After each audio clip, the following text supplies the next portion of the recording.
સુરતના અડાજણ વિસ્તારમાં રહેતી 12 વર્ષીય બાળક પર પાડોશી યુવાને ઘરે બોલાવી બળાત્કાર ગુજાર્યો હોવાનો બનાવ બનતા પોલીસે નરાધમ યુવાનની ધરપકડ કરી છે. સુરતના અડાજણ વિસ્તારમાં રહેતી 12 વર્ષીય વિદ્યાર્થીની સાથે દુષ્કર્મ આચરાયું છે. વિદ્યાર્થીનીને ફોસલાવી પાડોશી યુવકે ઘરે બોલાવી બળાત્કાર ગુજાર્યો હતો.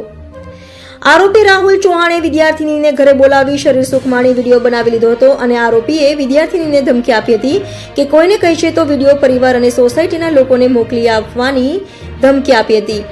રાહુલની હવસ નહીં સંતોષાતા તેણે ફરી વિદ્યાર્થીનીને ઘરે બોલાવી હતી. કિશોરી નહીં જતા અકળાયેલા રાહુલે વિડીયો વાયરલ કરવાની ધમકી આપી હતી, જેથી કિશોરીએ હિંમત દાખવી સમગ્ર હકીકત પરિવારને જણાવી હતી, જેથી કિશોરીના પરિવાર દ્વારા અડાજણ પોલીસ મથકે જઈ નરાધમ રાહુલ ચૌહાણ વિરુદ્ધ બળાત્કારની ફરિયાદ નોંધાવી હતી.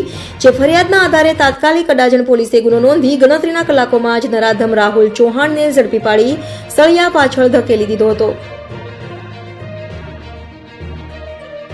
ભોગ બનનાર છોકરી આશરે 19 વર્ષ બાળની છે અને આ કામના ફરિયાદી બેનની દીકરી થાય છે. આ કામના આરોપી છે એ બાજુની બિલ્ડિંગમાં જ રહે છે અને 2024ના વર્ષમાં જ્યારે નવરાત્રિ નથી ત્યારે આ બંને ભેગા થયેલા ત્યારે આ કામના આરોપીએ છોકરીને બાલ્કનીમાં બોલાવેલા અને કહેલ કે તું મારા ઘરે આવ. એટલે ત્યાંથી એના ઘરે ગયેલ અને એના સાથે એની મરજી વિરુદ્ધ એના હાથે સંભોગ કરેલ. ત્યારબાદ 20 દિવસ પછી પણ આ છોકરીને એના ઘરે બોલાવી અને એના સાથે શરીર સંબંધ બાંધેલ હતા, જેથી આ છોકરી ખૂબ ડરી ગઈ હતી.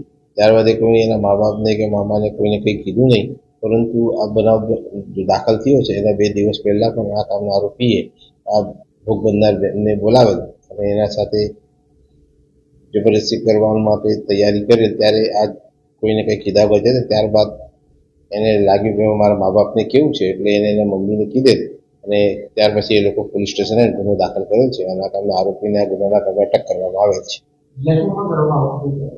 ના, બ્લેકમેલિંગને બંને ધમકી આપી કે જો બીજાને કંઈક ફરીથી તો કહીશ તો તેને ધમકી આપે છે.